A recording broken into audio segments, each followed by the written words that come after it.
them youth, yeah. Me no want none of them turn shooter, hey. Just come out of the group there. Breaking news. Earthquakes shake Jamaica. Good day. This is James Carson reporting for Fresh Take News. Jamaica experienced 2 significant earthquakes in quick succession early Sunday morning. According to the earthquake unit at the University of the West Indies, Mona, the first earthquake, registering a preliminary magnitude of 5.6, struck at 10:50 a.m., about 152 kilometers north of Ocho Rios, St. Anne. This tremor, with a focal depth of 14.6 kilometers, was felt across several parishes on the island. Only an hour later, at 11:50 a.m., a second stronger earthquake with a magnitude of 6.5 was recorded in nearly the same area, around 150 kilometers north of Ocho Rios.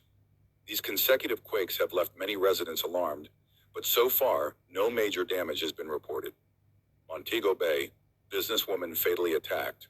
In a tragic turn of events, Montego Bay mourns the loss of 52-year-old businesswoman Althea Graham Dolly, who was killed outside her home in Bogue Village, St. James, early Sunday morning. Reports indicate that Graham Dolly, a former personal banker, was on her way to church at approximately 7:30 a.m. when she was ambushed and shot multiple times by unidentified attackers. She was rushed to Cornwall Regional Hospital, where she was pronounced dead. Investigations are underway as authorities search for clues about the perpetrators of this heartbreaking crime. Deadly confrontation in Rockford leaves 3 suspects dead. An early morning shootout in Rockford, East Kingston, resulted in the deaths of 3 alleged gunmen and the recovery of 2 firearms. Reports state that police officers, who had stopped at an automated banking machine during a routine patrol around 2 a.m., were fired upon by 3 armed suspects. The officers returned fire, hitting the suspects. The men were taken to the hospital, where they were pronounced dead, and 2 firearms were retrieved from the scene. Debate over police body cameras intensifies.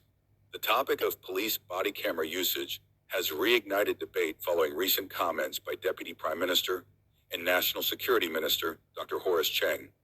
During a post-cabinet press briefing, Dr. Cheng noted that while body cameras are worn by officers during public order operations, their utility can be compromised during high-stress confrontations with armed suspects.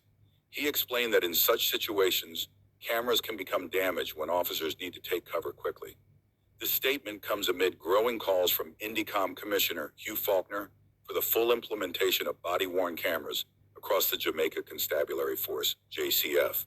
Faulkner argues that the lack of active body cameras during police operations undermines transparency and weakens public trust, especially as concerns over police-related fatalities rise.